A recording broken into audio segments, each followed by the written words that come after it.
দেখো এই পেজটা হচ্ছে সায়েন্স 11। এখানকার যে এমসিকিউগুলো যেগুলো আছে একটু দেখে নাও। প্রথমে আছে নিষেক প্রক্রিয়ায় ফার্টিলাইজিং ও অ্যান্টিফার্টিলাইজিং বিক্রিয়াকে কী বলা হয় থাকে, এর উত্তরটা হবে অ্যাগ্লুটিনেশন। দ্বিতীয় আছে দেখো যে ডিম্বনালীর ফানেল আকৃতির যে অংশে ডিম্বাণু আবদ্ধ হয় তাকে আমরা কী বলবো, তাকে আমরা বলবো ইনফান্ডিবুলাম। 3 নম্বর আছে দেখো একটি রাসায়নিক গর্ভনিরোধক পদ্ধতি হলো, এটা হবে আইউডি। 4 নম্বর হচ্ছে দেখো ম্যান্ডেল তত্ত্বের ব্যতিক্রম কোনটা, সবগুলোই হবে। তারপরে দেখো 5 নম্বর প্রশ্ন কী আছে, কোন এনজাইম দ্বারা ওকাজাকি খণ্ডগুলো যুক্ত হয়, এটা খুব সহজ প্রশ্ন, ডিএনএ লাইগেজ।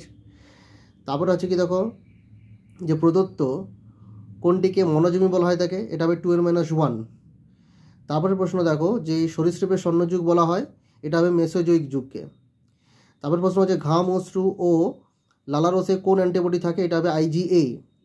পরের প্রশ্ন আছে যে টিস্যু কালচার পদ্ধতির মাধ্যমে অসংখ্য প্ল্যান্টলেটস পাওয়ার পদ্ধতিকে কী বলা হয় থাকে, এটা হবে মাইক্রোপ্রোপাগেশন। পরের প্রশ্ন আছে দেখো যে একটি ব্যাকটেরিয়া ঘটিত কীটনাশকের নাম কি, এটা হবে ব্যাসিলাস থুরিনজেনেসিস। দেখো ব্যাসিলাস থুরিনজেনেসিস। তারপরে প্রশ্ন কি আছে, ট্রান্সজেনিক গোল্ডেন রাইসে প্রচুর পরিমাণে কী থাকে, তাহলে উত্তরটা হবে বিটা ক্যারোটিন। পরের প্রশ্ন আছে কি যে মানুষের পপুলেশনের বৃদ্ধির লেখচিত্রটি কীরূপ, সেটা হবে তোমার এস আকৃতির হবে।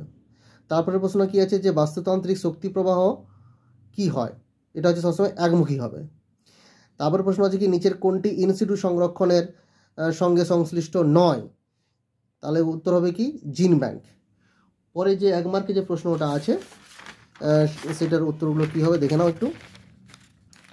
প্রথমে আছে তোমার হচ্ছে কি যে গেমিউল কি।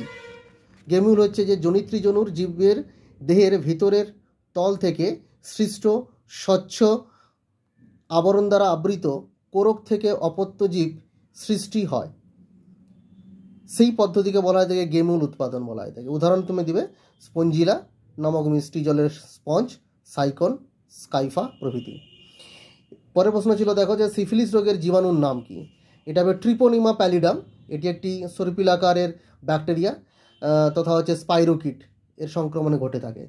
পরের প্রশ্ন আছে দেখো সেন্ট্রোমিয়ারের কাজ, এটা হচ্ছে তোমার ক্রোমোজোমের প্রাথমিক খাঁজে অবস্থান করে দুটি ক্রোমাটিডকে ধরে রাখে, এর দুপাশে কাইনেটোকোর থাকে যার সঙ্গে হচ্ছে তোমার সেন্ট্রাল রশ্মি যুক্ত হয় এবং কোষ বিভাজনে সাহায্য করে।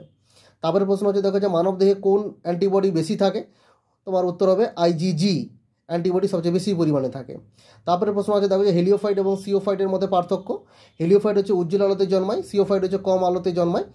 সিওফাইটের উদাহরণ হচ্ছে তোমার নারকেল, জবা ইত্যাদি। আর হেলিওফাইটের উদাহরণ হচ্ছে তোমার নারকেল, জবা, আর সিওফাইট হচ্ছে তোমার অর্কিড এবং হচ্ছে ফার্ন। তারপরের প্রশ্ন দেখো আছে যে কর্কর খাদ্য শৃঙ্খলের উদাহরণ দাও, অথবাতে আছে, এটা হবে তোমার পচা পাতা, কেঁচো, পাখি এবং হচ্ছে সাপ।